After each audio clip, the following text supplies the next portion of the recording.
Ya en la previa del fin de semana largo, nos encontramos en otra presentación de cátedra. En este caso, bueno, la cátedra que nos acompaña es Problemas Epistemológicos de la Psicología B. Para quienes no puedan venir hoy o lo que fuere, esto va a quedar filmado, así que después lo vamos a subir al canal de YouTube de la facultad. Y bueno, después de esta presentación de cátedra van a estar las comisiones de retrabajo por el turno tarde. Si alguno todavía no sabe en qué comisión está o lo que fuere, eso está en Bedelía, que es la oficina que está a mitad del pasillo, que tiene las ventanas ahí, una oficina de color blanco. Y si no, se pueden acercar y preguntar.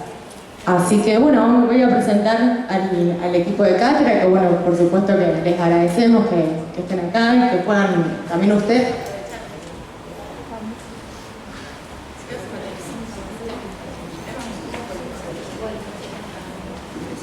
Ahí está. Que puedan aprovechar estas instancias como bueno, vinieron haciendo toda la semana para despejar todas las dudas que tengan, para preguntar, para bueno, ir conociendo también a sus futuros docentes. Y también eso, recordarles que la inscripción a las materias va a ser a partir del 7 de marzo. A partir del 7 de marzo a las 16 horas. ¿Sí? A partir de esa hora va a ser la inscripción a las materias, ni bien terminen las actividades de cursillos, van a estar habilitada la inscripción a través del CIU Guaraní. Bueno, ahora sí les cedo la palabra. Soledad Nibuli, titular de la cátedra, Valentín Bernasconi, y a las compañeras no las conozco. Erika Pardal y Estefanía Roland. Así que bueno, los dejo con ellos. Bueno, sí, me encanta. Bueno, buenísimo.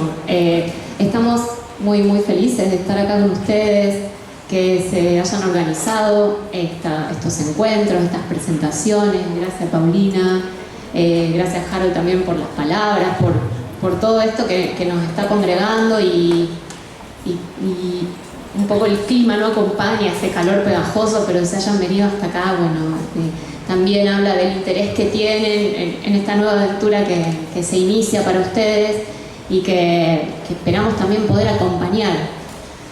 Nosotros, como somos profes, docentes de primer año, estamos muy acostumbrados a trabajar con ese pasaje que supone venir de afuera, de una afuera que puede ser una escuela secundaria, o puede ser otras carreras, o puede ser otras trayectorias de vida, y que nos congrega acá en este espacio que decimos que es tan fructífero y tan lindo de la universidad porque es muy variado, muy heterogéneo, encuentra muchas diversidades y eso está genial.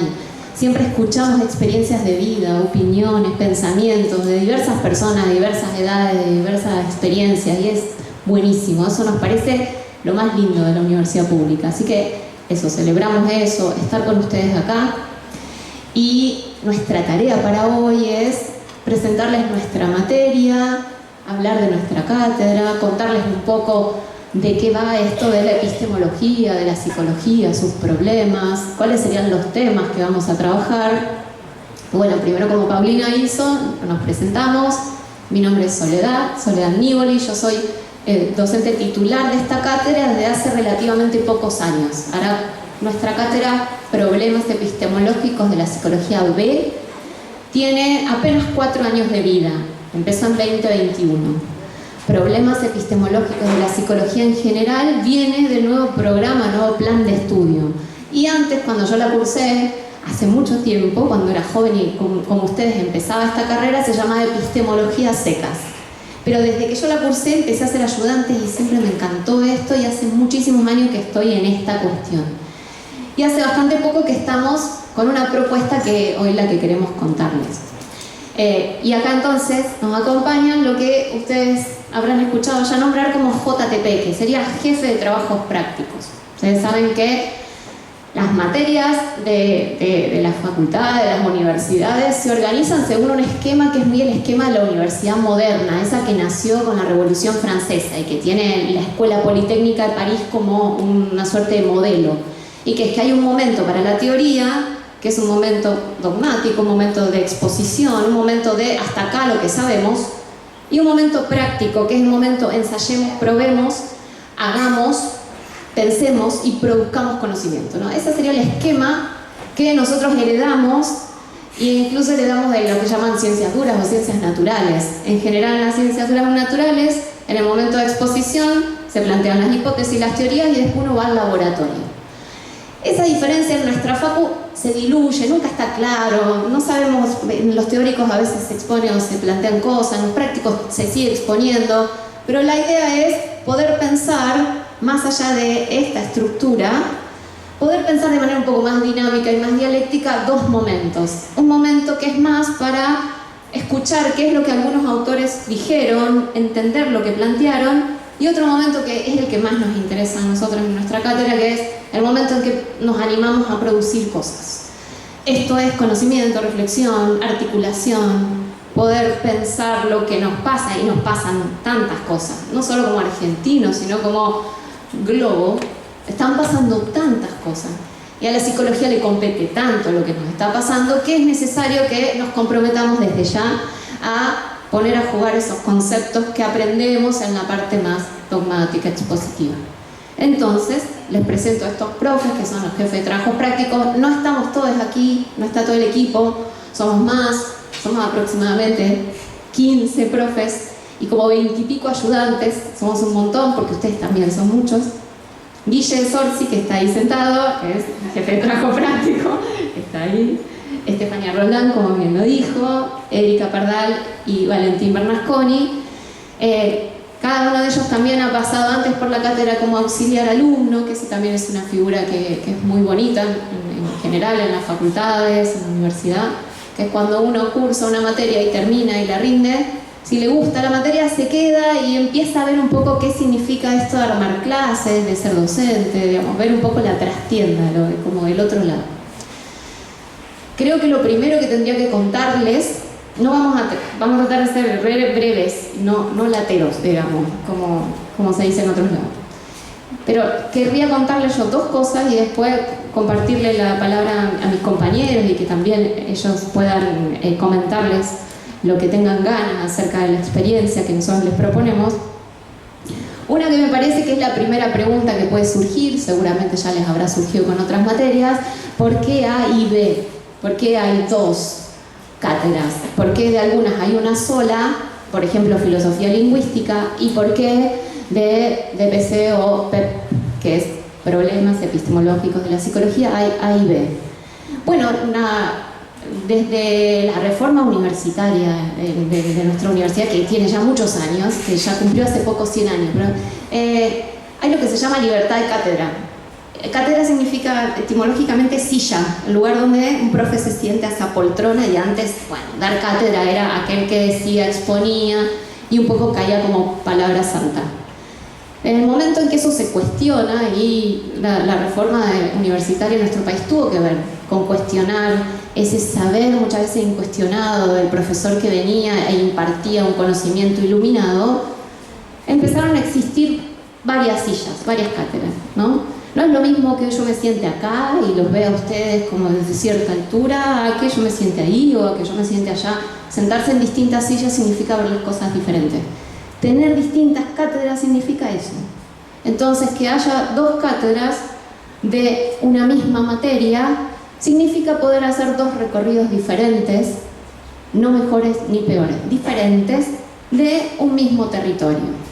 Entonces, si ustedes me preguntan y me apuran qué diferencia hay entre la A y la B, y yo tendría que responderles devolviéndoles el desafío, bueno, fíjense ustedes, lean el que aburrí, así como aburrido, lean programa de PEP A, lean programa de PEP B, encuentren las diferencias, pero yo no les voy a hablar de la A, les voy a hablar de la B, que es la nuestra, y les voy a contar que lo que a nosotros nos impulsó a armar esta cátedra, a armar esta propuesta, es la necesidad que sentíamos de recuperar las propuestas epistemológicas, y ahí empezamos a usar esta palabra que nos da mucha sofistiquería. Usen esta palabra en un asado familiar y quedarán muy bien, o con amigos. Eso de epistemológicamente incorrecto, se caen todos de culo. Epistemología. Entonces nos interesaban las propuestas epistemológicas actuales.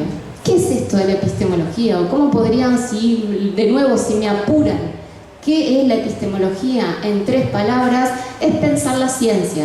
Y es pensar qué es lo que hace la ciencia con nosotros y qué es lo que nosotros hacemos con la ciencia. Y hoy en día tiene una vigencia esa pregunta que quizás nunca antes había tenido. Porque hoy en día la ciencia y la tecnología han tomado el comando, ustedes se dan cuenta, ¿no es cierto? Se dan cuenta de lo que pasó a partir de la liberación del ChatGPT, de las inteligencias artificiales hace apenas 2 años. Bueno, una revolución que apenas empezamos a darnos cuenta de qué significa. Una revolución realmente cognitiva, epistemológica, científica. El modo en que las redes han invadido nuestras vidas, que quizás los más jóvenes han nacido en eso, pero los que tenemos ciertos años somos gente de 2 paradigmas. Nos ponen nombres además, ¿no es cierto? No sé, ¿cómo se llaman los viejos que nacimos en otro paradigma no digital? Clásico moderno para mí. Ay, qué vieja, me encanta. Voy a tomar eso. Sé que hay muchos más. Hay epítetos para todo y en general las palabras que se usan son en inglés. Pero digo, hay muchas cosas que tenemos que pensar y que nuestra materia nos permite hacer, ¿no? Es la pregunta por qué nos pasa a los seres humanos como especie en relación con la naturaleza que nos rodea y en relación con el conocimiento que generamos para qué hacer con esa naturaleza, qué hacer con nuestros contemporáneos, qué hacer con nuestros pares o con nuestras comunidades. Es muchísimo lo que hay que pensar a eso. Entonces, sentíamos que lo que nosotros estábamos trabajando en PEP de algún modo se había quedado en el siglo XX y que teníamos que avanzar hacia el siglo XXI. Entonces yo les dijera cuál es la característica fundamental de nuestra cátedra de PEP, es que sobre todo en el segundo cuatrimestre, en las últimas 2 unidades, nos enfocamos en perspectivas epistemológicas vigentes, actuales. ¿Cuáles son? Son las que se ocupan de las cuestiones medioambientales. ¿Qué pasa con una ciencia que arrasa lo que nos rodea? Que arrasa la naturaleza, que en lugar de convivir con ella, la domina y la revienta. ¿Qué pasa? Esas serían las perspectivas del enfoque que llamamos CTS, Ciencia, Tecnología y Sociedad. ¿Qué pasa con conocimientos que vienen de centros de poder, en general relacionados con una herencia que es blanca, que es propietaria, que en general tiene que ver con el varón, en un momento europeo, hoy en día podríamos decir norteamericano? ¿Qué pasa con esa herencia? Ahí hay una herencia que es de orden de lo colonial. Entonces vamos a ver las epistemologías decoloniales, que proponen pensar desde otros horizontes, otras formas de concebir nuestra relación con los demás y con el mundo que nos rodea. Esas perspectivas decoloniales muchas veces recuperan paradigmas de los pueblos originarios, por ejemplo, que la colonialidad, el imperialismo y la conquista han arrasado. Entonces de algún modo se trataría de retomar eso. La otra perspectiva epistemológica vigente y que entendemos muy potente, y es lo que hoy en día en epistemología más se hace, son las que llamamos epistemologías de género o feministas, y que son autoras de todas las partes del globo que están pensando otro modo de construir la verdad, otro modo de hacer ciencia y otro modo de posicionar la mirada. No podríamos decir de arriba para abajo, sino muchas veces de abajo para arriba, ver desde esa perspectiva. Y por último, una perspectiva que llamamos emancipada, que trata de pensar de qué modo uno puede hacer un recorrido intelectual sin necesariamente verse sometido al dominio del saber de otro, a lo que otro te quiere indicar. Y es lo que Jacques Rancière, un filósofo francés, que nosotros retomamos para las propuestas pedagógicas que les vamos a proponer, en un libro muy bello que si quieren ya empezar a leer, les aseguro que la pasarán muy bien, un libro que tiene un nombre paradójico, que se llama El Maestro Ignorante. Es un bello libro donde Rancière lo que dice es, finalmente la idea es poder recuperar a aquellos que hacen sus propias aventuras intelectuales y que uno pueda animarse a hacer esa aventura. ¿Qué es aventurarse o qué es una aventura? Es algo que en general se sabe cómo empieza, pero muchas veces no se sabe cómo termina. Hay un riesgo en eso, ¿no? Hay un riesgo que tiene que ver con lo que esperaba no llegó, pero llegó algo que es mucho mejor que lo que esperaba. O esperaba algo y la verdad que lo que llegó fue una porquería, la pasé muy mal. Pero ahí hay una experiencia. Algo pasó. Algo me pasó en el cuerpo, algo me pasó por la cabeza, algo me pasó en la sensibilidad. Y voy a recordar esto, ¿no? Nuestra idea es que nosotros hagamos esa experiencia, esa aventura intelectual y que podamos entonces encarnar algo de las cosas que vamos leyendo, de las cosas que vamos transmitiendo. Como verán, se trata, por supuesto, de algo que la universidad también se propone como motor también y como perspectiva, que esto no sea una instancia de reproducción, sino que sea una instancia de producción, ¿no? Que no sea la reproducción de un conocimiento ya cerrado, ya hecho, ya algo que se supone que ustedes van a repetir lo que nosotros queremos escuchar. Muchas veces se da esa suerte de trampa entre profes y estudiantes, donde uno dice algo, el otro anota y en el examen entonces yo estoy diciendo lo que el otro está esperando que yo diga y ahí entonces es todo mentira, o finalmente. No hay ninguna aventura, ni ninguna experiencia, todos hacemos como que está pasando algo y no está pasando nada. Para que pasen cosas, en todo caso, cada uno de nosotros tiene que dejar un poquito de lado algunas cuestiones. Y eso en la cátedra hemos trabajado mucho, el dejar de lado el lugar de encarnar cierto saber y en ese sentido cierto poder que ello supone. Y ahí lo único que les proponemos es, miren, hicimos este recorrido, les contamos esta historia, a ver si ustedes tienen alguna otra, las podemos poner en correlación, las podemos hacer discutir, invitarlos a ustedes a que traigan los materiales que les interesen. Ahora vamos a hablar de eso, lo llamamos materia extranjera. Bueno, invitarles a que vayamos comprometiéndonos en este recorrido que es uno posible, ¿no? De ahí la cuestión de la cátedra, ¿no? B. Les proponemos el recorrido, un plan B, un recorrido posible en el territorio complejo, absolutamente abigarrado, como puede ser cualquier territorio. Cuando uno va y ve y dice, quiero subir esa montaña, a veces hay caminos allanados, a veces uno puede probar un camino alternativo, pero eso está plagado de seres, es un ecosistema en sí mismo, es complejo, y uno a veces propone un recorrido u otro, pero cada uno puede proponerse el suyo.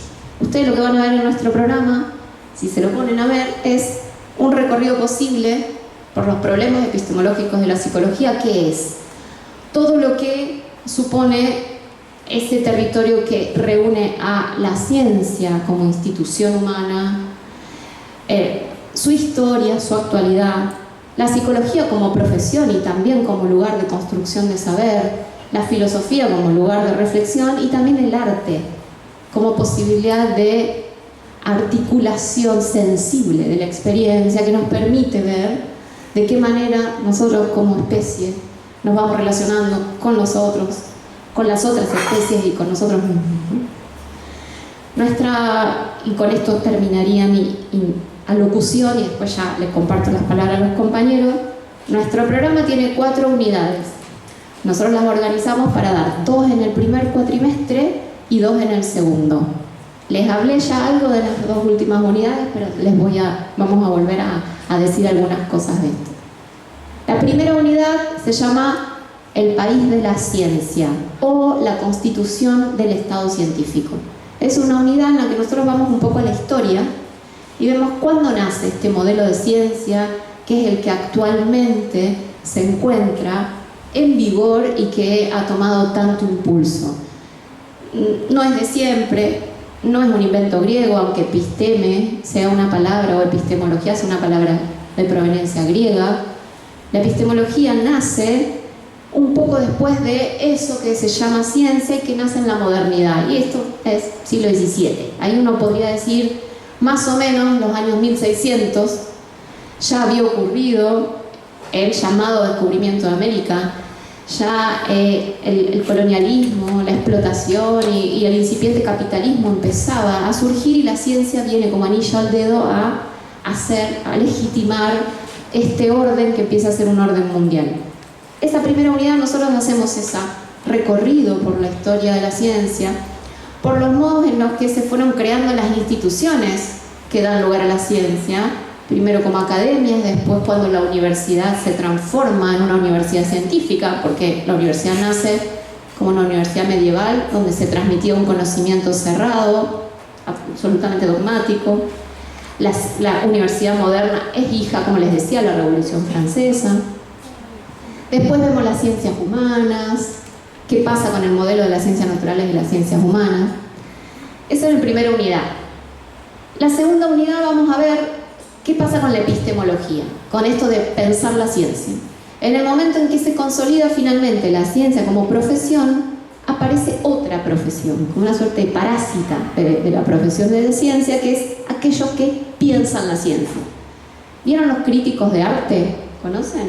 Bueno, el crítico de arte no hace arte, sino que critica el arte, habla del arte. El epistemólogo aparentemente no haría ciencia, sino que hablaría sobre la ciencia. Así es como se instaló el conocimiento epistemológico en el siglo XX, a lo largo de todo el 1900. Y aparecieron lo que llamaron escuelas epistemológicas. A esa unidad donde exploramos las escuelas epistemológicas del siglo XX, después veremos, nosotros nos enfocamos en 3, pero hay más, le llamamos el camino de los expertos o la ciencia desde adentro. Es el momento en que la ciencia de algún modo se blinda como institución, es una cuestión de expertos, es una cuestión de... Ustedes habrán escuchado también esta diferencia que se hace entre el conocimiento vulgar y conocimiento científico, como que lo vulgar, la opinión, es como que queda por fuera, las ciencias son los que saben, los otros son los que no. Así estaba repartido el mundo sensible del siglo XX. Y es la ciencia desde adentro. Pero a partir de los años 60 y 70 empezaron otras voces a aparecer y a disputar el camino de la ciencia. Ahí pasamos al segundo cuatrimestre, a la unidad 3, donde vamos a ver la ciencia y sus afueras, le llamamos, o las aventuras de los disidentes, de aquellos que no están de acuerdo con ese modelo de ciencia que se instaló y empiezan a pensar otros modelos posibles. ¿Saben? A principios de los años 60, Rachel Carson, que es una bióloga, escribió un libro que se llama La primavera silenciosa. Y el primer capítulo, es una suerte de fábula, ella describe un mundo en el que primavera silenciosa es una primavera sin pájaros, es una primavera sin ningún tipo de ruido de insectos. La primavera es en sí algo muy florido musicalmente a nivel de los ruidos. Y ella imagina esto, un mundo que por los herbicidas o por determinados tóxicos se queda sin voces. Ella ahí estaba describiendo los pueblos fumigados de la provincia de Santa Fe y de Entre Ríos, que fueron conocidos mundialmente a partir del 2014, pero que se empiezan a gestar con el gran avance del glifosato. Digo, ahí hay ya un antecedente de alguien que estaba viendo un desastre que podía avecinarse con 50 años de antelación. Rachel Carson es una de las referentes de este movimiento, que piensa la ciencia de una perspectiva ecológica y que puede pensar realmente el compromiso que pueden tener los distintos científicos en que el mundo sea más habitable, en no arrasar el mundo, sino en vivir en él, en que no hay un planeta B, más allá de que Elon Musk esté buscando en Marte la solución a todos los problemas, que el planeta que tenemos es este, y que estaría bueno que nos dedicáramos a cuidarlo mejor. Entonces, unidad 3 vemos esto, disidentes que han pensado perspectivas epistemológicas alternas, como este modelo que congrega o engloba a la ciencia, a la tecnología, pero también a la sociedad. Y que no haya una diferencia entre el conocimiento vulgar y científico, sino que nosotros como personas que vivimos en este mundo podamos decir, che, esto no está tan bueno. Saben que fumigar al lado de una escuela quizás no está tan bueno, que estemos alienados en pantallas 20 horas al día quizás no está tan bueno, quizás no está tan bueno que no durmamos o que ya no tengamos sueños, un montón de cosas que podríamos nosotros decir, che, quizás no está tan bueno. Esa perspectiva epistemológica supone eso, supone que la sociedad tiene, y todos nosotros tenemos todo el derecho de decirle a la ciencia o a los expertos, salgan de los laboratorios y charlemos un rato, ¿no? La otra perspectiva que vemos en la unidad 3 es la decolonial, que ya algo les estuve diciendo. La decolonial es la que plantea esto de, ¿será que podemos pensar en formas de ver el mundo diferentes a la occidental y a esa moderna que se instauró en la Europa del siglo XVII? ¿Será que podemos escuchar lo que, por ejemplo, los pueblos originarios dicen acerca de lo que saben los sueños, lo que saben las miradas de distintos mundos, lo que puede decir la naturaleza, entendida también como sujeto y no como objeto, Ahí hay un montón de cosmovisiones que van ofreciendo otros modos de vida, ¿no? Y otros modos de conocimiento. Y la unidad 4, ahí nosotros ya nos proponemos a pensar lo que llamamos los saberes de los muchos o les muches. Los saberes de la cantidad de personas que pueden coordinarse y proponer categorías a la ciencia. Y por eso lo llamamos la ciencia desde abajo. No una ciencia que viene de arriba para abajo, sino una ciencia que puede venir de abajo para arriba.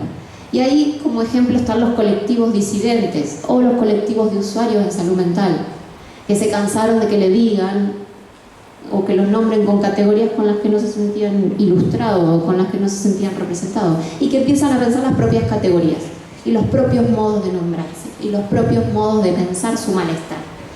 Ahí tenemos una serie de materiales súper interesantes en términos de también testimonios. Invitamos a personas también a que nos vengan a contar sus experiencias y sus testimonios. Esa es la historia del viaje que les proponemos hacer este año. Ustedes se pueden fijar, en el programa hay una fundamentación extensa que cuenta todo esto, tienen los temas, la bibliografía. Si tienen ganas de preguntar algo ahora, interrumpan todo lo que quieran. Yo porque estoy notando. Pero, ¿qué era CTS? Sí, como muy rápido ahí. Es la sigla de Ciencia, Tecnología y Sociedad. Ese se llama Enfoque CTS. Por ahí tienen ganas de contar o de decir algo ahora, si no yo le paso la palabra a mis compañeros y ahí seguimos charlando un poco.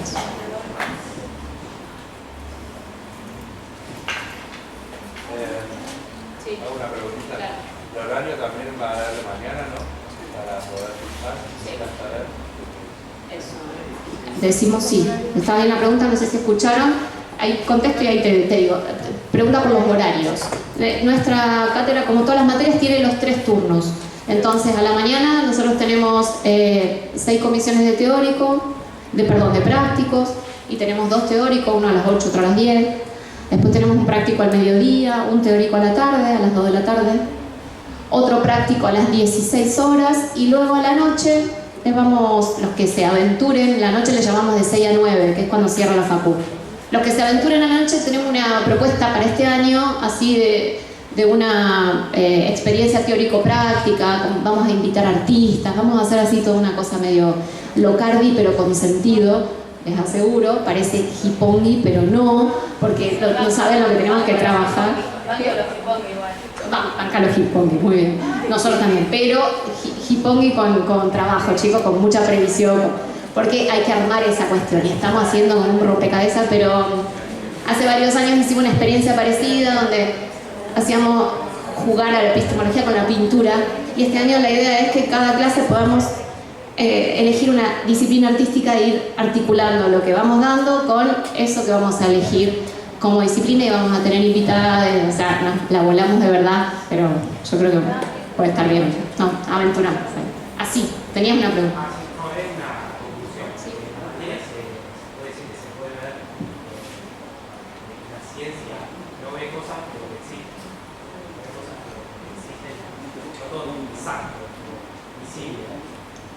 Bueno, ahí lo que vos decís es, si entiendo, es esto de que de algún modo la ciencia instituye, esta ciencia moderna, instituye un modo de ver, un modo de pensar y un modo de construir la verdad, y ese modo no sería único.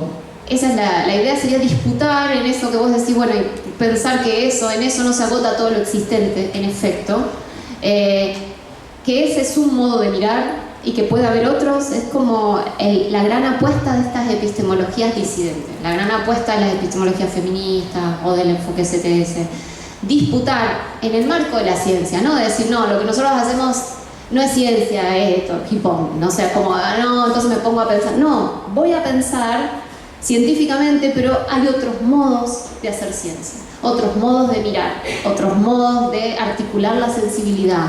Y eso no solo no se aleja de la verdad, sino que probablemente esté más cerca de la verdad, en el sentido de que la verdad puede ser cómo vivir mejor juntos y en esta naturaleza que se nos cae a pedazos, porque no hemos sabido convivir con ella como un sujeto, la hemos tomado como un objeto.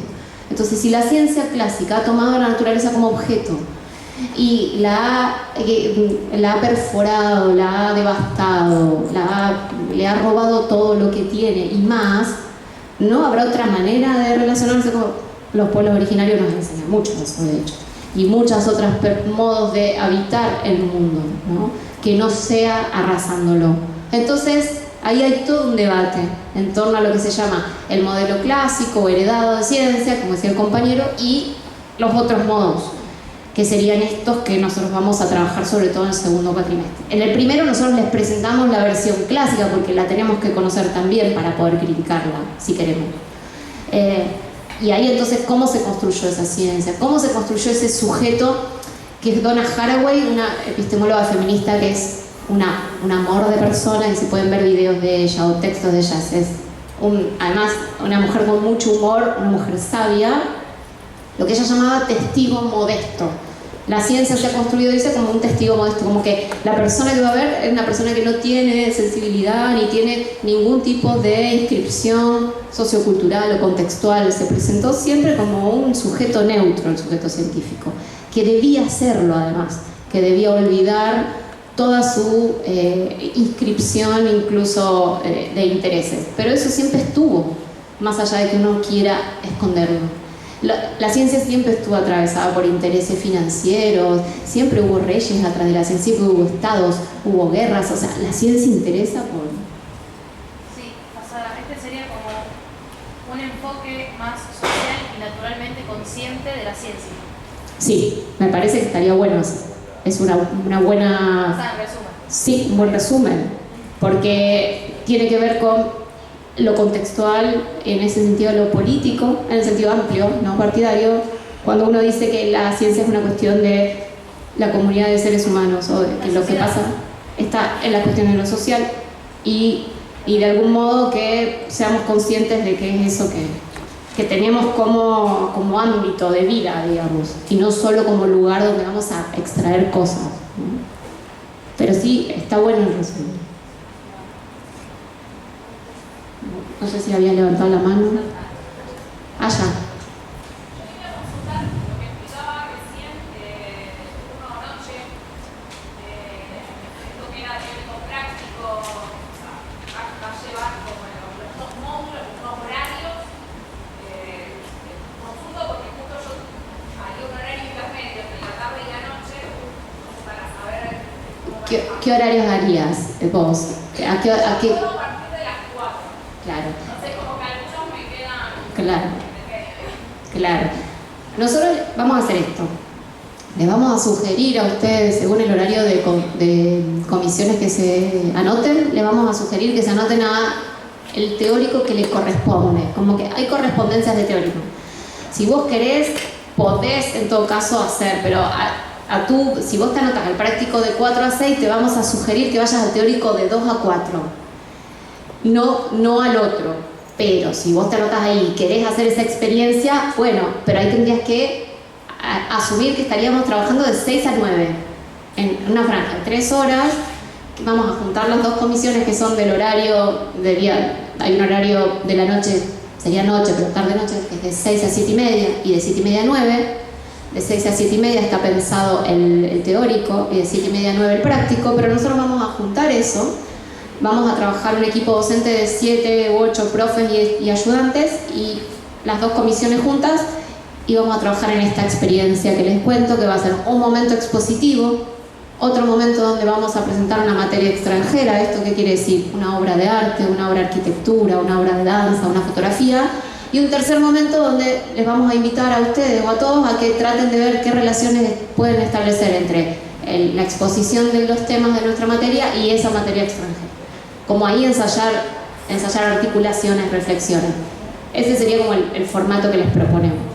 En tu caso vos tendrías que ir al teórico de antes, pero si querés sumarte a esa, obviamente más que bienvenida. O sea, igual son sugerencias de correspondencia, después ustedes lo manejan. Nuestra materia, por otro lado, otro comentario así de pasada, es que tiene promoción directa.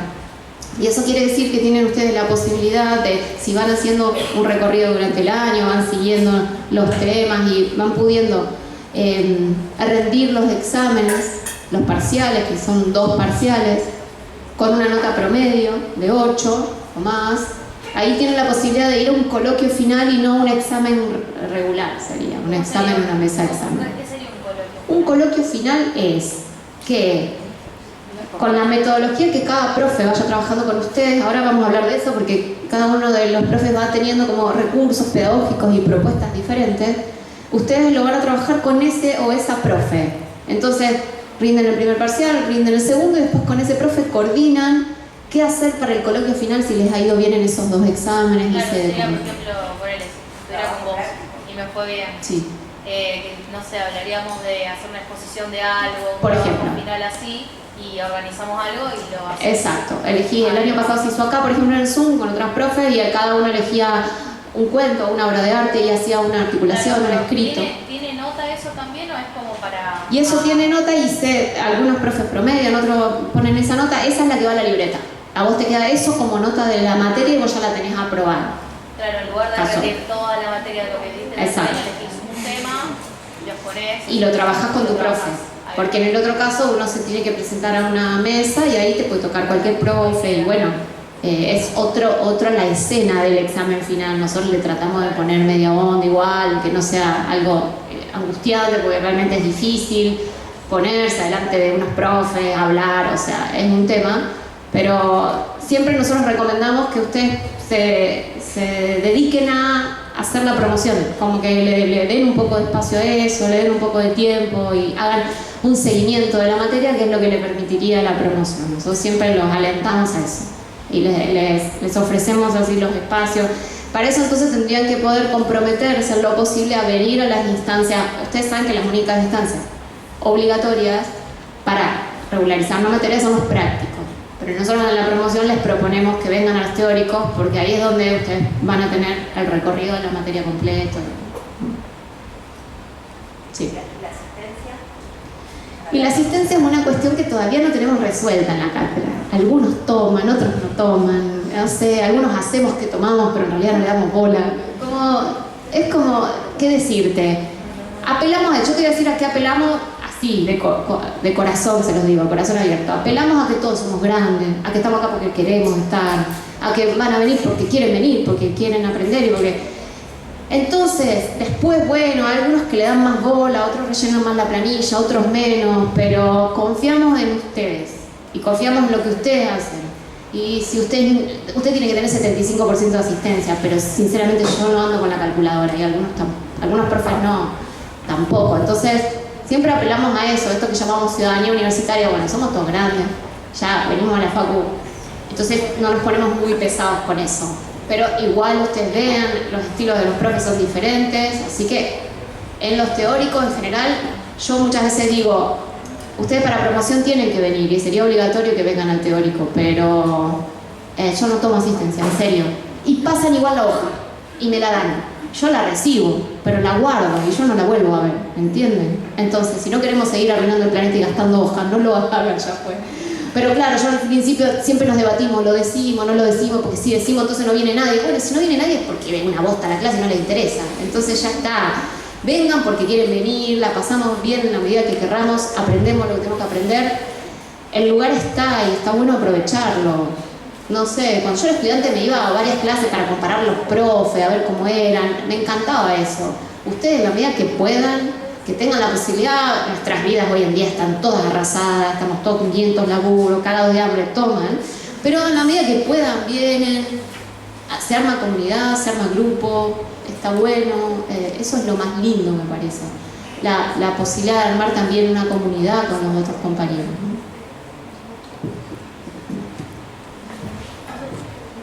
Sí, podríamos decir que... Sí.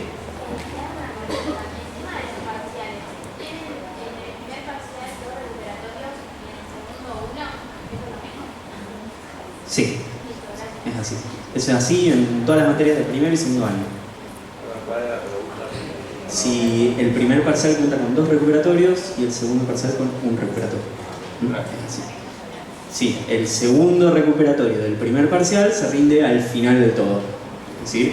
Luego del segundo recuperatorio del segundo parcial. ¿Sí? En la última instancia. Pero bueno, eso lo conversaremos entre todos al inicio del año. Ya, no se preocupen, confiamos en que ustedes van a probar, ¿no?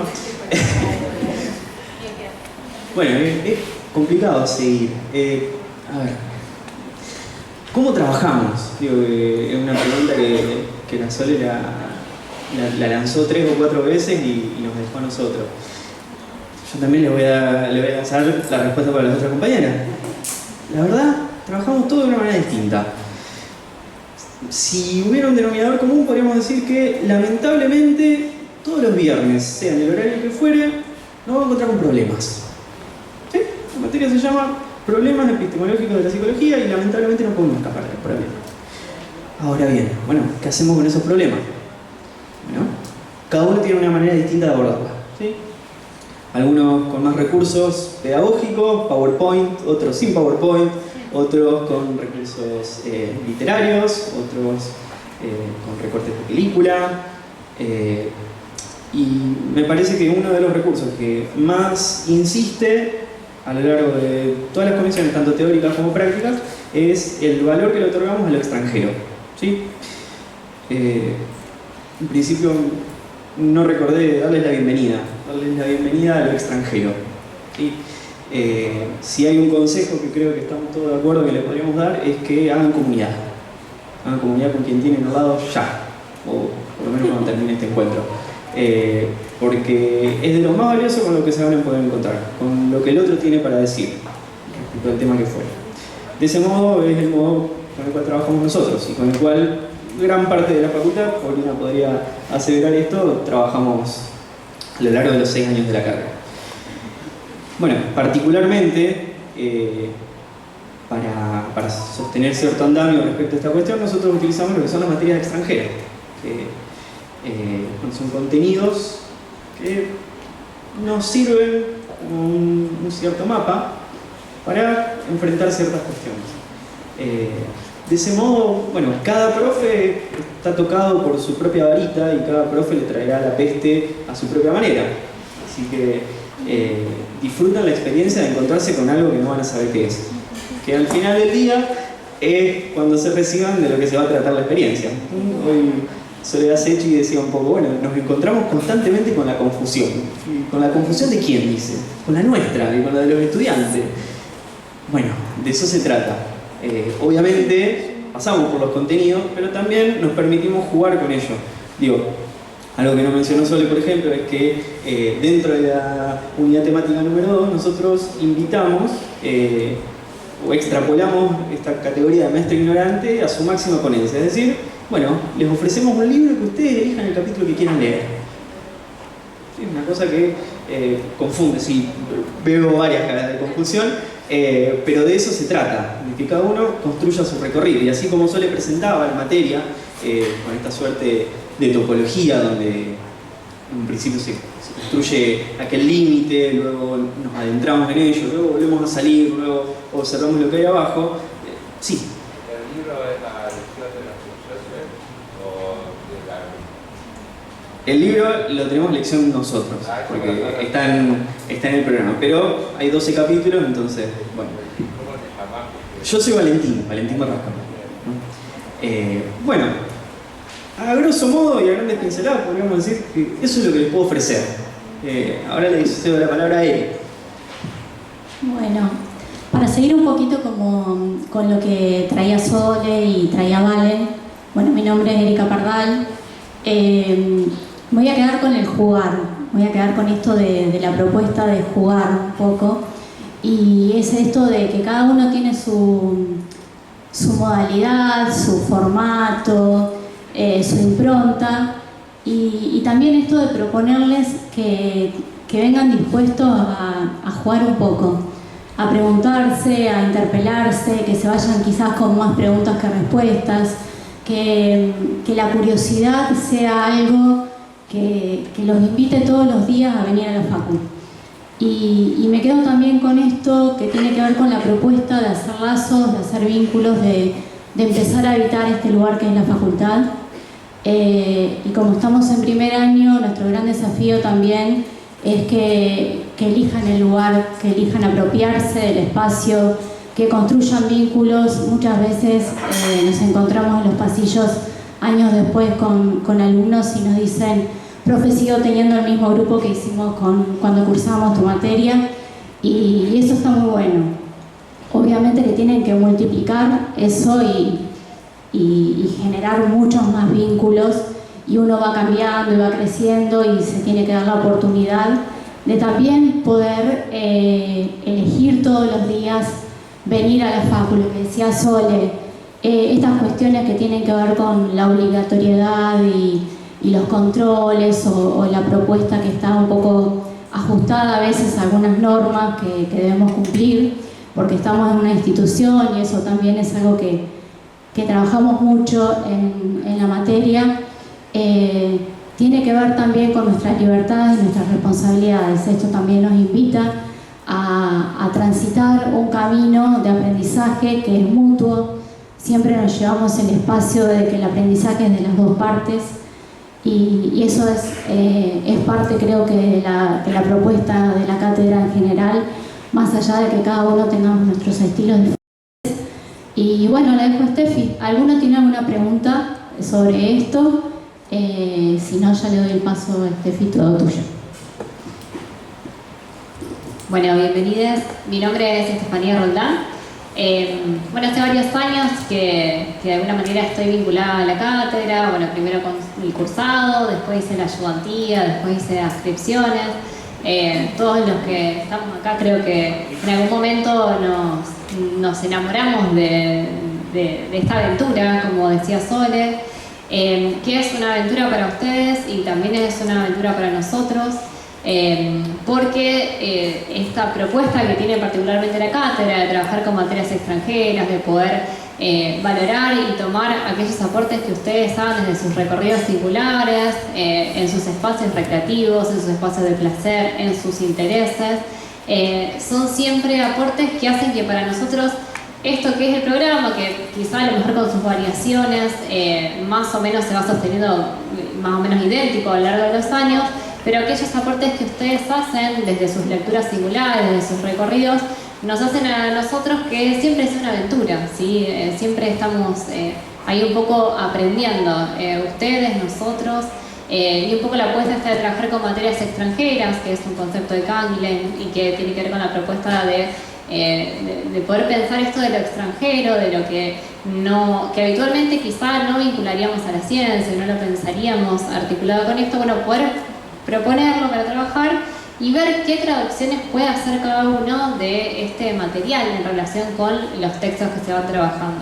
Así que bueno, para nosotros también es una aventura con la que estamos contentos de poder comenzar con ustedes, con muchas ganas de que nos compartan esto, recorridos, preguntas, cosas de su interés, que muchas veces aprendemos de un montón de cosas con las cuales por ahí los más jóvenes traen un montón de cosas que nosotros desconocemos y que nos sirven para seguir pensando en la ciencia.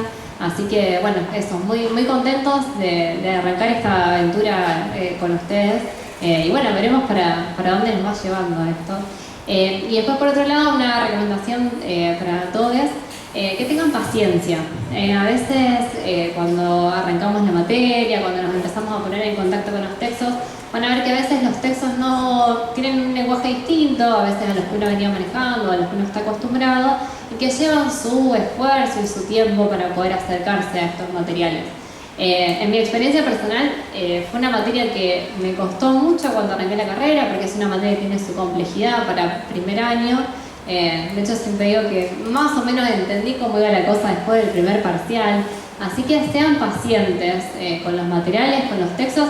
Van a llevar un tiempo de trabajo, pero una vez que se vayan acostumbrando a la lectura de este tipo de materiales, las cosas van a ir fluyendo un poco más, ¿sí? Pero para eso hay como que meterle un poco de paciencia.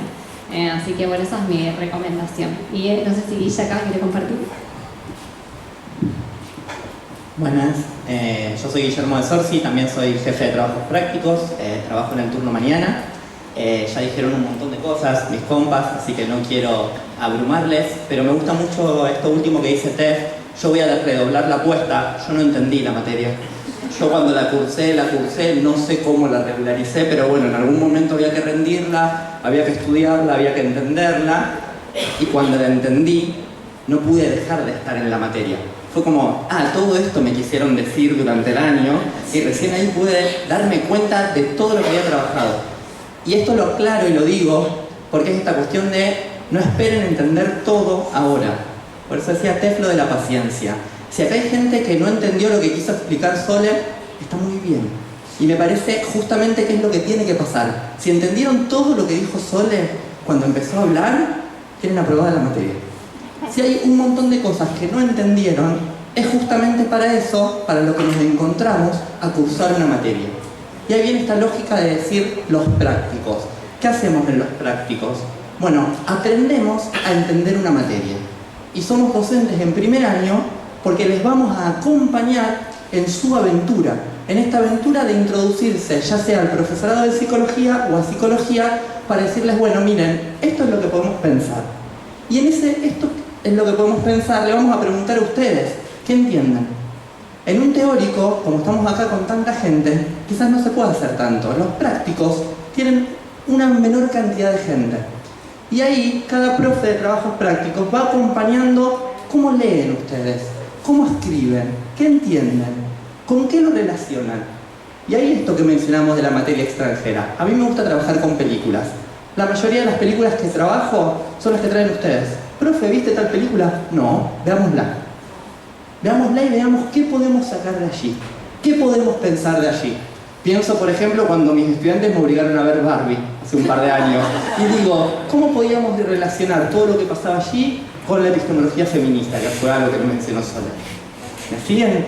Ahí yo les voy a redoblar nuevamente esta apuesta a decirle, esto es una aventura. Y las aventuras no son historias felices. Tiene que haber conflicto, tiene que haber drama, tiene que haber problemas. En nuestro caso, problemas epistemológicos. Bueno, ya verán que cuando llegue fin de año no vamos a resolver esos problemas, pero vamos a estar en un lugar mucho más cómodo frente a los problemas.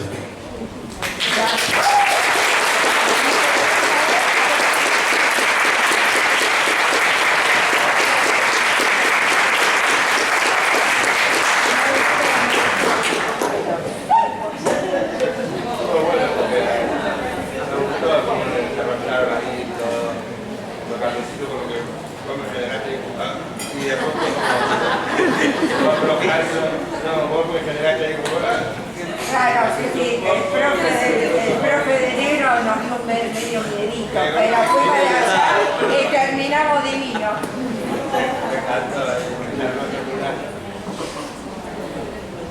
Perdón, allá que había una pregunta.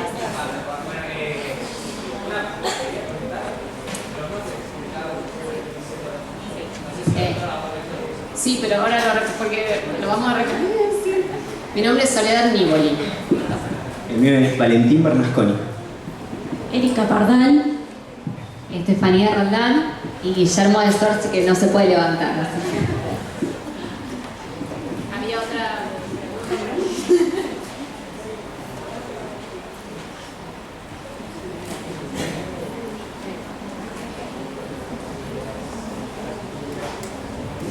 No sé si tienen alguna duda, consulta, intervención.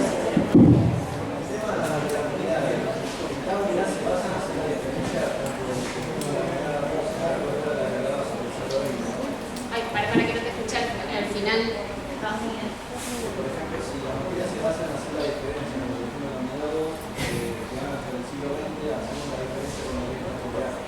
¿Con qué, perdón? Claro. Sí. Claro, nosotros básicamente tenemos dos unidades que son la 3 y la 4, en donde es pura actualidad, en el sentido de que los problemas actuales que nos están acuciando y algunas respuestas o reflexiones en torno a esos problemas actuales.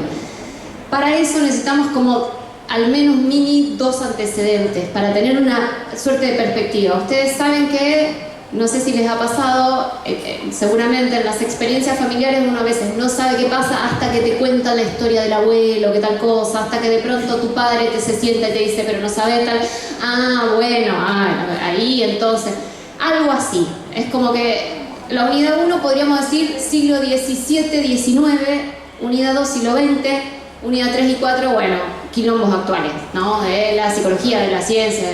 Y ahí entonces esa perspectiva nos va a permitir evidenciar estas propuestas vigentes, en qué se distancian, en qué continúan esta tradición de la ciencia que decimos, clásicamente se consensúa que empieza en el siglo XVII, ya que algunos lo ponen un poco antes, en la conquista de América, o algunos un poquito después, en la Revolución Francesa, pero en todo caso, esa como sería la mini historia que contamos, la unidad 1 y 2, para después en la 3 y 4 decir, bueno, a ver, en la actualidad de algún lado venimos, pero la verdad que el siglo XX, lo que sucedió en el siglo XX es tan diferente, algunas cosas no, a lo que nos está pasando en la actualidad, que hay que ver qué cosas repetimos y qué cosas se innovan. Eso es súper interesante para poder, no sé, tener al menos un poco más claro lo que nos toca. Ojalá, para que... Ponele, está bueno que uno diga, bueno, al menos con esta información yo puedo decir tal cosa. Y es interesante como nosotros vamos a ir contando esa historia. Por ejemplo, en unidad 1 empezamos contando la historia, esta historia de la ciencia, los modos en que las instituciones científicas, las academias, contamos algunas cuestiones, y vemos que después, en la unidad 4, cuando veamos las epistemólogas feministas, vemos cómo ellas cuentan la historia de nuevo, pero desde otra perspectiva. Y es súper interesante cotejar el modo en que la ciencia escribió su historia y el modo en que grupos que son minoritarios o que han quedado por fuera de la ciencia, excluidos de entrada las mujeres, pero también los artesanos, los técnicos, las personas de color o las personas que no son propietarias, digamos, ahí la ciencia nace como racista, como clasista, como sexista, o sea, ahí tiene una fuerte impronta de esos tres. Vemos cómo la historia de la ciencia se puede contar diferente si se adopta el punto de vista el subalterno, podemos decir, el punto de vista desde abajo. Bueno, ¿cómo lo cuenta la que quedó afuera? ¿Cómo lo cuenta el que quedó afuera de esa historia? No sé, Boyle es un señor que inventó la bomba de vacío, ¿no? Y eso pero en el siglo XVII fue súper importante, fue el comienzo de todo, no solo para que tengamos hoy en día, no sé, un salame envasado al vacío, sino para que la revolución industrial más o menos comenzara. El señor aparece en todos los libros de historia de la ciencia como el creador de la bomba de vacío, pero saben que no fue él, fue otro señor que no tenía plata para hacerla. Y él le compra la idea y de pronto aparece él. Pero no solo... ¿Cómo? Le roba la idea, se la birla. No solo eso, sino que para hacer la bomba de vacío, para construirla, se necesitaron un montón de artesanos, porque esa bomba de vacío es re compleja para lo que quería en la época y se necesitaba del maestro vidriero, del óptico, del herrero, del que trabajaba, el zapatero que venía a hacerme los cuerpos. Necesitó de una banda que al menos 25 o 30 técnicos que no aparecen en ningún libro de historia. El señor Boyle se llama... ¿Por qué? Porque el señor Boyle era blanco, era europeo y era propietario, tenía dinero. Entonces las tenía todas. Ahí queda como era. Y todo lo demás, ahí es donde, por ejemplo, los historiadores se pusieron a ver cómo había quedado en la historia de la ciencia silenciado el saber técnico, el saber artesanal, podríamos decir, la cantidad de artesanos. Ni que decir cómo la mujer fue excluida en un momento de la ciencia, y justamente a propósito de la bomba de vacío, que tiene una historia curiosa, que es al principio se hacían demostraciones, y cómo se demuestra el vacío si no se ve. El vacío se demuestra porque es un lugar donde no hay aire. Entonces, si vos encerrás en una bomba de vidrio a un pajarito que vuela y de pronto le vas quitando el aire y vas generando vacío, el pájaro muere. Entonces, en las demostraciones, las mujeres y las niñas se ponían a llorar y decían, ¿cómo matan un pájaro? Estaban pensando en la naturaleza. Pero el científico piensa en el progreso técnico, no en el pájaro. No piensa en la naturaleza, piensa en el progreso. Y entonces ahí, ¿qué pasó? Las mujeres empezaron a pedir que no se experimentara con animales. Si lo hubiesen escuchado. Pero en lugar de cambiar el experimento, cambiaron el horario del experimento. Y lo pusieron a las 8 de la noche cuando las mujeres tenían que estar en la casa cuidando a los pibes, haciendo dormir ahí o cocinando. Entonces, en lugar de cambiar las prácticas, excluyen a aquel que podía poner un reparo ético, moral a esas prácticas. Y de ahí está llena, la historia de la ciencia está llena de esas cuestiones. Y está llena de intrigas, de cuestiones palaciegas, ¿no? De cosas que no te las crees, pero que hoy en día están realmente en la orden del día.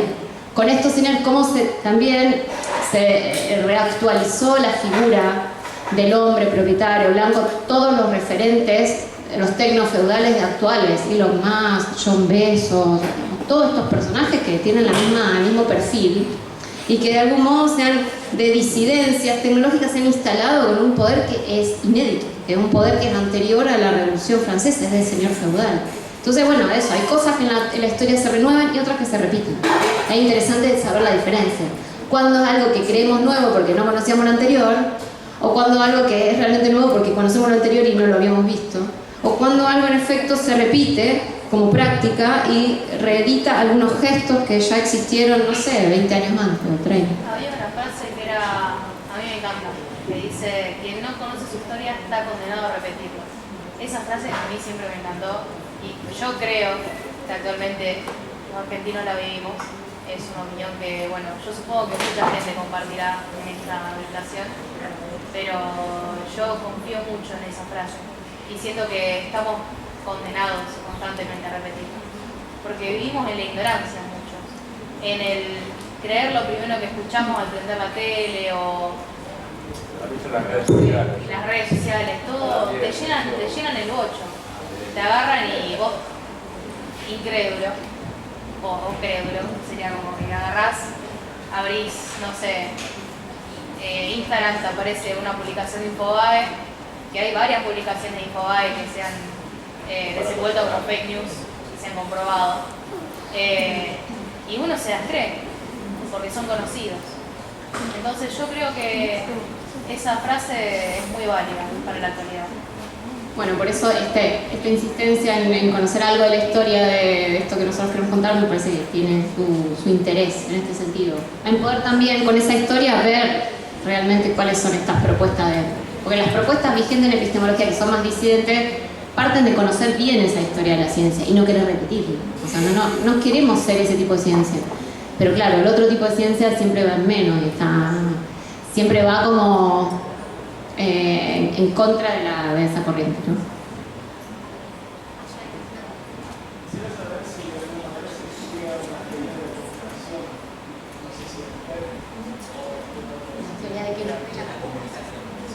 La teoría de la comunicación es verdad, eso se estudia en lingüística. Eso se estudia en lingüística. Pero en todo caso, te diría que puede haber rastros de algo de eso, sobre todo en la teoría de Kuhn. Nosotros vamos a ver a Thomas Kuhn, y Thomas Kuhn habla acerca de la traducibilidad o no traducibilidad, del hecho de qué manera se construye la ciencia, como un pacto entre una comunidad, en el sentido de una comunicación en un argot, en un lenguaje propio de esa comunidad, y de qué manera ese paradigma que se genera en esa comunidad muchas veces es incompatible con poder hablar con otro. En ese sentido, teorías de la comunicación o de la incomunicación aparecen de refilón, pero como tema aparecen más en lingüística. Y en las palabras y las cosas de Foucault, que nosotros vamos a trabajar, también aparece. En todo caso, no es nuestro tema directo, pero siempre como de refilón va a aparecer.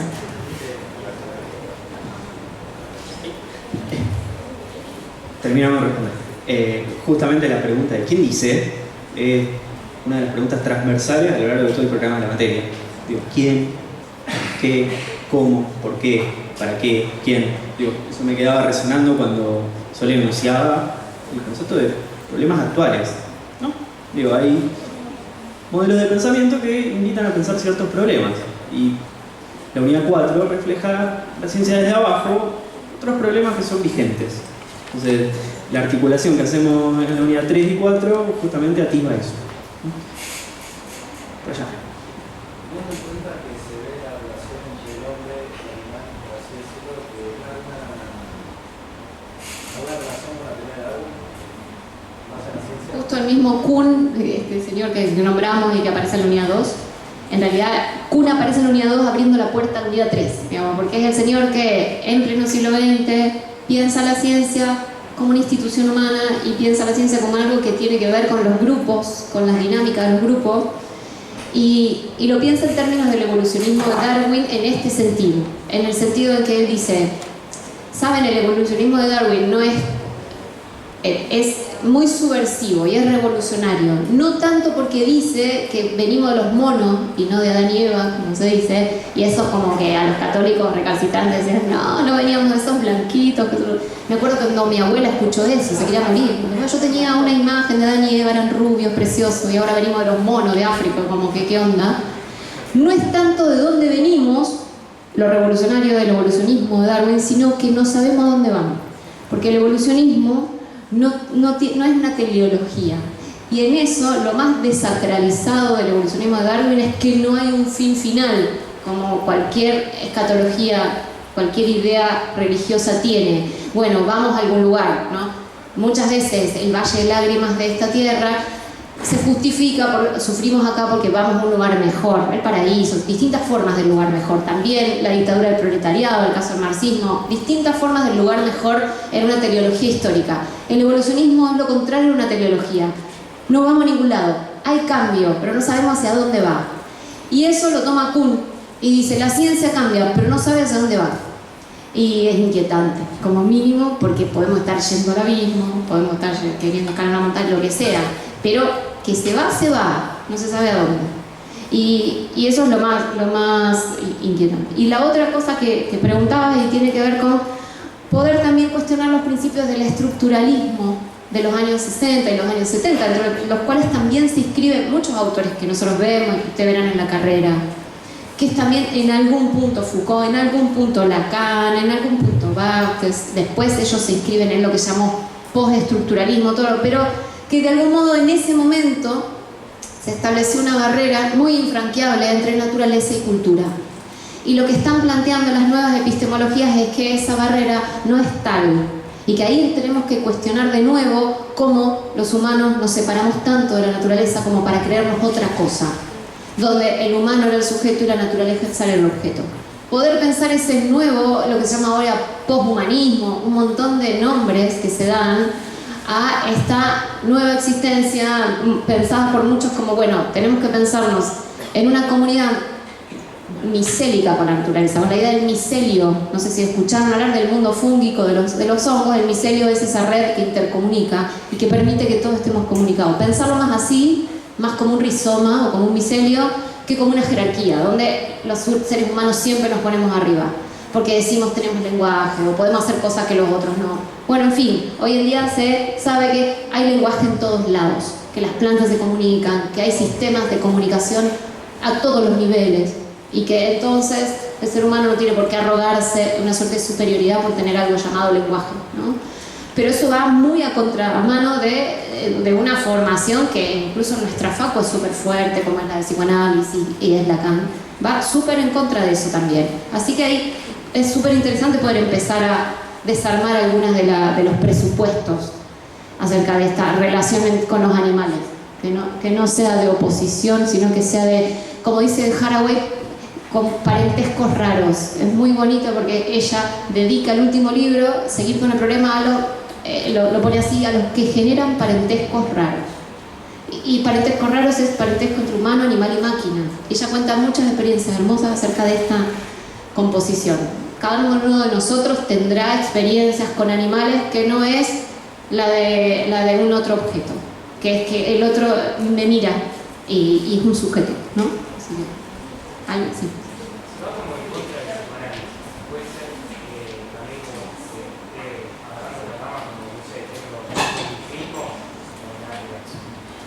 No necesariamente porque uno salga de un partido y se meta en el otro, o deje de ser hincha de un partido o de un equipo y sea de otro. Lo que les puedo decir es que lo que está buenísimo en nuestra cátedra es que hay psicoanalistas, hay conductistas, las formaciones son muy variadas en nuestra materia. Yo, por ejemplo, terminé psicología y como no me convencía de hacer clínica, hice una maestría en literatura, después un doctorado en ciencia política, estudié filosofía, como que vos decís, no sé ni qué soy, ¿no? Si vos me preguntás qué soy no te podría contestar. Solo lo único que digo, una vez leí en la calle, capaz sos trans, no sé si lo vieron, y yo dije, sí, soy transdisciplinaria, soy trans, entonces eso sí me define, pero otra cosa, entonces me parece que lo más rico de nuestra materia es que admite diversidad también paradigmática de las perspectivas. Y que no es que ascribimos todos a un paradigma, a un modelo. O sea, pensamos desde mucho, y de hecho todos hemos tenido formación en psicoanálisis, menos en conductismo, porque nuestra facultad no tiene profes que sepan conductismo, pero ahora vamos a tener un adscripto que se está especializando en eso. O sea que, digo, me parece que hace también a la apertura epistemológica que requiere nuestra disciplina. O sea, la psicología requiere eso, porque los problemas a los que nos enfrentamos son re complejos. No vamos a solucionarlos desde una sola mirada, ni en pedo.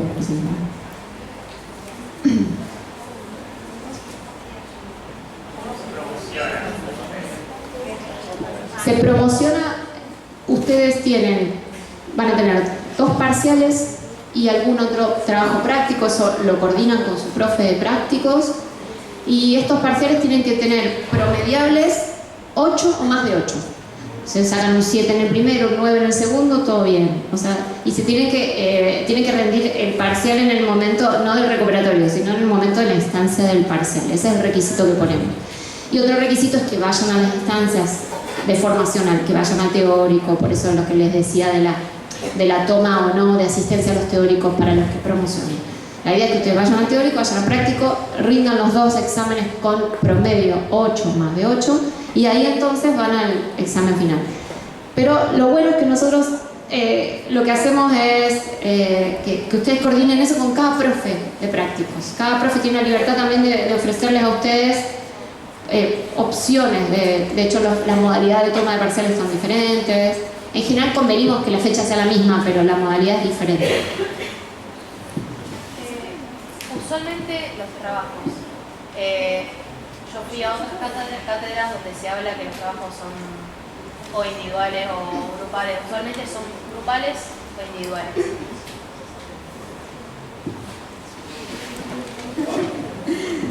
Bueno, puntualmente hablo de mi manera de trabajar, no sé después el resto.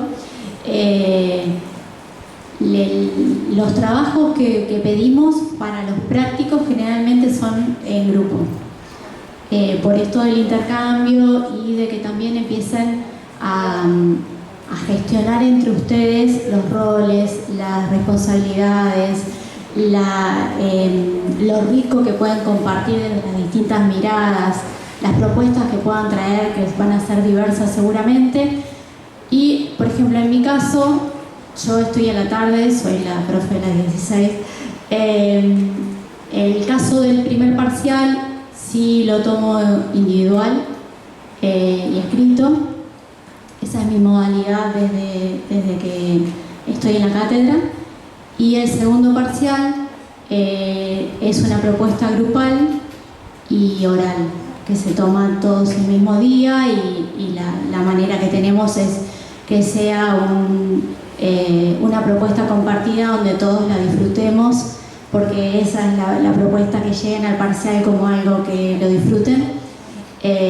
Y también dentro del segundo cuatrimestre todas las actividades son grupales. Esa es al menos mi manera de trabajar. No sé, Steffi. No, yo quería sumar que independientemente de la manera que se evalúe, si son trabajos individuales, grupales o parciales grupales, creo que todos hacemos una gran recomendación de que puedan agruparse, conocerse, ayudarse. Realmente es un sostén muy importante los compañeros que ustedes puedan armar para poder estudiar, para poder compartirse material, para poder compartirse resúmenes. Así que bueno, más allá de la modalidad del examen, los alentamos a todos a empezar a conocerse, a empezar a colaborarse entre ustedes, y también a sabiendas de que la producción con otros siempre es mucho más enriquecedora, ¿sí? Porque cada uno tiene su recorrido, sus intereses, y a partir de ahí obviamente puede construirse algo mucho más amplio. Sí, pensando en esto que les decía, como de acompañarles en los prácticos, nosotros como cátedra no tenemos como definido de antemano cómo vamos a tomar la evaluación. Porque también nos puede pasar que con ese grupo creemos que podemos trabajar una otra cosa. Y esa otra cosa puede ser esto de individual, escrito, grupal. Digo, va a haber diferentes formatos que va a tener que ver con el aprendizaje, que tiene que ver con el qué creemos que necesitamos para poder aprender. Digo, ahí sí viene nuestra pata como pedagógica, que es que como docentes decidimos qué es lo que consideramos más apropiado para poder aprender, ¿no? Entonces nos vamos a encontrar con distintas fórmulas. En mi caso, por ejemplo, a lo largo del año trato de que pasemos por todas las modalidades existentes. En algún momento quiero que haya algo individual, en algún momento quiero que algo sea grupal, en algún momento escrito, en algún momento oral. Digo, para que encontremos, con lo que cada uno se siente más cómodo y con lo que puede dar cuenta. Hay gente que le va a costar un poco más la escritura y no es, me cuesta la escritura entonces quiero orar. Si no, me cuesta la escritura, bueno, ¿qué podemos hacer como docentes y estudiantes para mejorar ese aspecto? ¿Me siguen? Entonces es esto de que les invitamos a que también lo trabajen con nosotros como profes, de decir qué es lo que más nos cuesta, qué es lo que más necesitamos, qué es lo que podemos hacer y que vayamos variando y pensándolo. Digo, somos una cátedra que está como muy abierta a ese intercambio constante con sus estudiantes.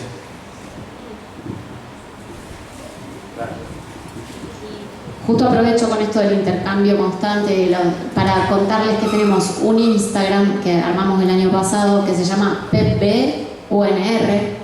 Ahí pueden encontrar, están todas las clases del año pasado subidas en los PowerPoint, actividades que hemos hecho, visita al museo que hicimos el año pasado, charlas, etc. Ahí pueden pispear un poco ahí. La idea es que este año continuemos con esa modalidad, vamos a ver qué forma darle, por ahí mejorar para que tengamos paneo de la mañana, de la tarde y de la noche en las actividades que vamos haciendo. Tenemos un mail que es epistemologiaplanb@gmail.com, que ahí pueden escribir también las dudas que tengan. Sí. El Instagram. Eso, es PepBUNR. Como problema epistemológico de psicología B, PepBUNR. Y después epistemologiaplanb@gmail.com, que es el mail. Cualquier duda ustedes escriben ahí. Y después tenemos un espacio en comunidades UNR que ya les daremos ahí, porque tenemos que armar ahí el grupo de este año. Ahí también subimos material, pero sabemos que no sé si lo usan mucho, pero bueno, el Instagram es como lo que está más a la mano en todo caso. Y en el Instagram tenemos un link que va al programa, al cuadernillo. Nosotros en general nos manejamos así. Toda la bibliografía está digitalizada, pero ustedes saben que, salvo este caso que nombró Vale, que este año vamos a hacer ese ejercicio de que tengan un libro completo y elijan los capítulos, etc. Ustedes saben que para cada materia la bibliografía se elige un capítulo determinado de un libro determinado y se arma lo que se llama un cuadernillo. Eso que nosotros lo hacemos, cumplimos con esa consigna de que el centro de estudiantes tenga su cuadernillo, que ustedes también lo tengan y que tengan uno atrás del otro los textos. Nosotros tratamos de que tenga cierta edición ese cuadernillo, que por ejemplo el texto ustedes lo tengan acompañado del índice, entonces ustedes saben de dónde sale, porque si ustedes tienen el capítulo 5 de un libro que tiene 7 u 8 capítulos, 9, y lo tienen así como desgajado de la nada, la idea es que tengan la idea de la totalidad que acompaña ese fragmento. Pero además lo que nosotros queremos es que ustedes tengan la posibilidad, en el caso de que lo quieran hacer, de ir a buscar el libro completo, porque me gustó, cosa que puede ser rara, pero que puede pasar. Me encantó este capítulo, que quiero más. Así como, bueno, vos vas al Drive, que nosotros ponemos a disposición, y tenés todos los libros completos. Nosotros lo que hacemos es tener digitalizado toda la bibliografía completa. O sea, el libro completo de Salomón, que nosotros vemos capítulo 4, el libro completo de Weber, que nosotros vemos una conferencia, el de Foucault, que vemos el último capítulo también, y así. Entonces, además de tener en un Drive por unidad toda la bibliografía completa, tenemos el cuadernillo con la selección, como para que ustedes lo puedan imprimir. Sabemos que no es lo mismo estudiar en una pantalla que marcando, hay ahí una diferencia física que muchos nos dicen, yo necesito tenerlo impreso, marcarlo, etc. Pero en realidad somos respetuosos de los materiales en ese sentido, porque queremos ser lo más rigurosos posibles con ustedes, o sea, que ustedes puedan tener bien referenciada la fuente, de qué año, cuándo fue la primera vez que se publicó, está escrito originariamente en español o viene de un alemán traducido con las patas o traducido bien. O sea, hay una cuestión. Nosotros, mucha bibliografía de toda la carrera de ustedes va a ser bibliografía traducida. Y saben, les digo desde ya, es un tip y es una suerte de como, no sé, consejo, es que se fijen que muchas veces, no le digo siempre, pero un gran porcentaje, no me atrevería a decir cuánto, pero un gran porcentaje de las veces que no entendemos algo es porque está mal traducido y no porque somos unas bestias brutas que podemos hacerlo. Pero muchas veces Lacan es un caso muy claro de traducciones que son literales y que en francés se entiende súper bien y que cuando lo pasaba al castellano es una bosta incomprensible. No porque Lacan lo sea, sino porque el traductor hizo lo que pudo y bueno, las cosas pasan. Pero fíjense que eso también es un matiz que tenemos que ya empezar a ver. Hay algo en las traducciones que hacen que, y les digo porque soy traductora también, Y también me hago cargo de haber hecho pedorrada en la traducción, pero también de darme cuenta, y muchas veces lo chequeas y te das cuenta, de que eso que no entendías estaba mal traducido. Y una palabra que tenías que decir sí, decía no, y te cambió toda la frase. Bien, detalles, pero va a hacer a que nosotros nos vayamos acercando a la lógica universitaria, que es la de manejarse los materiales, una mini cuestión también que sería como filológica si quieren, pero que hace a que uno se vaya dando cuenta de lo que va leyendo y se haga más cargo de lo que lee. Si saben una lengua extranjera, aprovechenlo, vayan y vean el texto en su idioma original, hagan esos ejercicios, es súper valioso. Eso.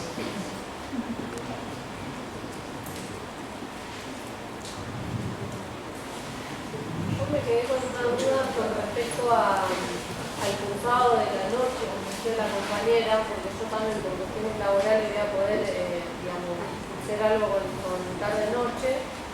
Y si esa comisión que están planificando de teórico-práctico, no por evadir el teórico, porque estoy súper interesada, me encanta todo esto, sino si en esa franja vamos a poder suplir esas dos condiciones, de teórico y de práctico. Sí, o sea, a ver, supongamos el caso que vos puedas venir a la facultad de 4 a 6, no sé si es el caso, pero es el caso de las compañeras.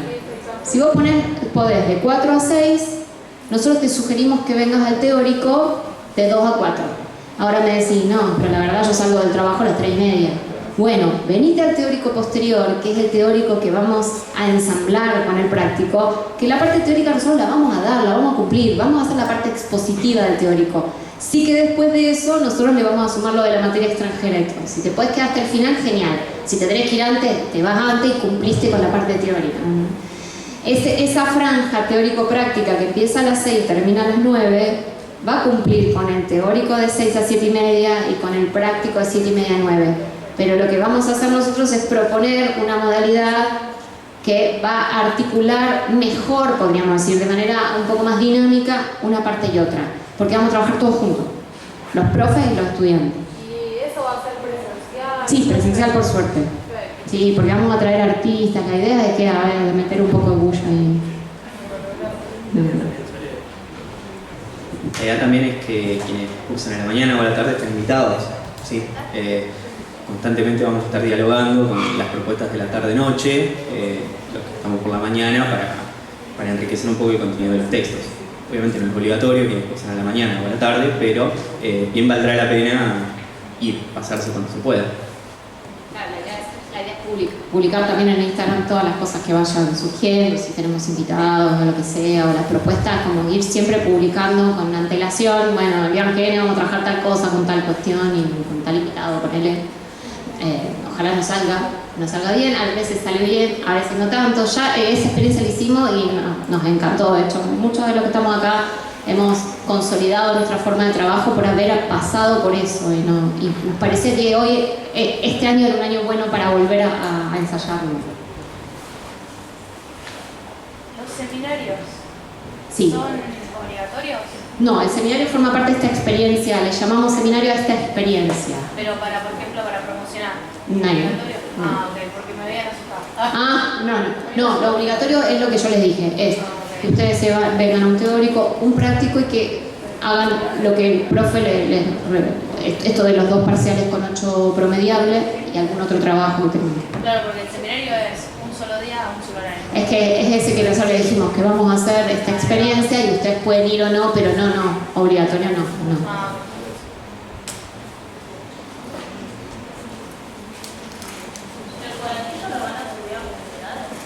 El cuadernillo lo vamos, cuando lo tengamos, que lo tenemos que terminar de armar, lo vamos a compartir, lo vamos a dejar en el centro estudiante, en la otra fotocopiadora, en la carnicería, lo subimos a Instagram en un link que ponemos ahí, en la biografía, o sea, por todos lados lo van a tener. Y también en comunidades que vamos subiendo las cosas para quienes vayan por ese lado. Sí, o sea, va a ir junto el cuadernillo con el link al drive que va a tener la bibliografía completa por unidad. Bueno, que es todo lo que figura en el programa.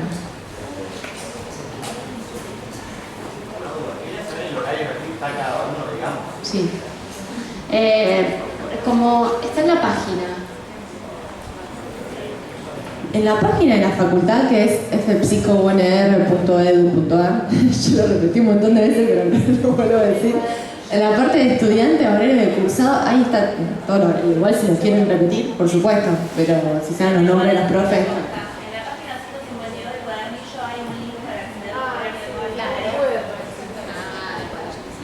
al horario. El cuadernillo de ingresantes también. Hay un QR que nos lleva al horario de cursado. Pero bueno, la página de la facultad es un buen instrumento porque ahí también pueden descargar los programas de la materia, esto que decía Soledad de la bibliografía, para conocer, digamos, bueno, pueden leer también el programa, que ahí está. En todo caso, en nuestro caso, yo estoy dando teórico de 10 a 12 y luego voy a estar en esta experiencia de la noche. Valen va a estar de 10 a 12, Erika está de 16 a 18, Steffi va a estar de 12 a 14 y Guille de 8 a 10. Me lo aprendí, ¿no? Porque... Sí, vos. No, era eso lo que te iba a preguntar, si estabas vos de noche. ¿Cuándo estábamos? Sí, en la noche vamos, somos 7 más o menos u 8 que vamos a estar en el turno noche. Yo de 8 a 10. De la mañana, el teórico de la mañana. Porque el primer teórico lo da Soledad Sechi, a otra profe adjunta, y yo doy el de 10 a 12.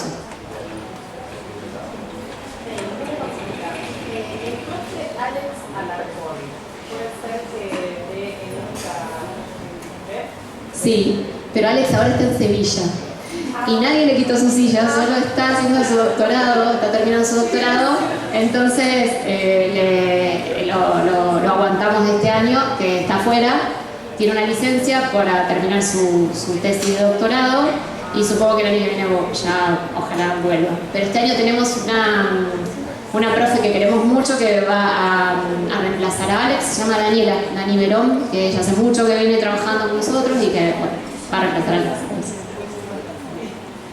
Por ahí lo podemos invitar, igual podemos hacer alguna actividad virtual, capaz que Alex se copa y hacemos alguna actividad virtual. Sí. Una preguntita, ya hay algo más importante porque ya es hora de marcharse. No, yo creo que estamos bien, ¿no? Si quieren otra pregunta, por lo menos de nuestra parte, pero si alguien quiere preguntar, igual seguimos charlando. Qué buena pregunta. Está bien, esa era la pregunta que había que hacer.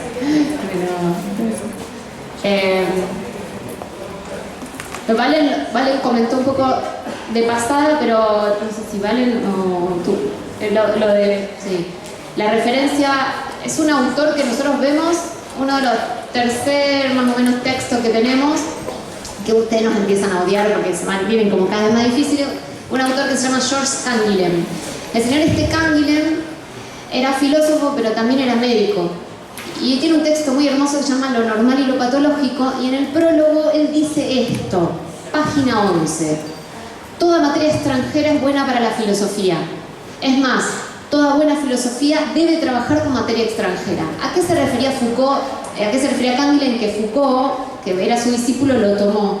Es que la filosofía debía dejar de pensarse a sí misma, y la filosofía siempre pensando en Platón, Aristóteles o en los griegos, que está bien pensarlo, y debía empezar a pensar en las cosas que la sociedad estaba demandando pensar. Y entonces Foucault, como buen discípulo, empezó a pensar la cárcel, la escuela, como la filosofía... ¿Oh?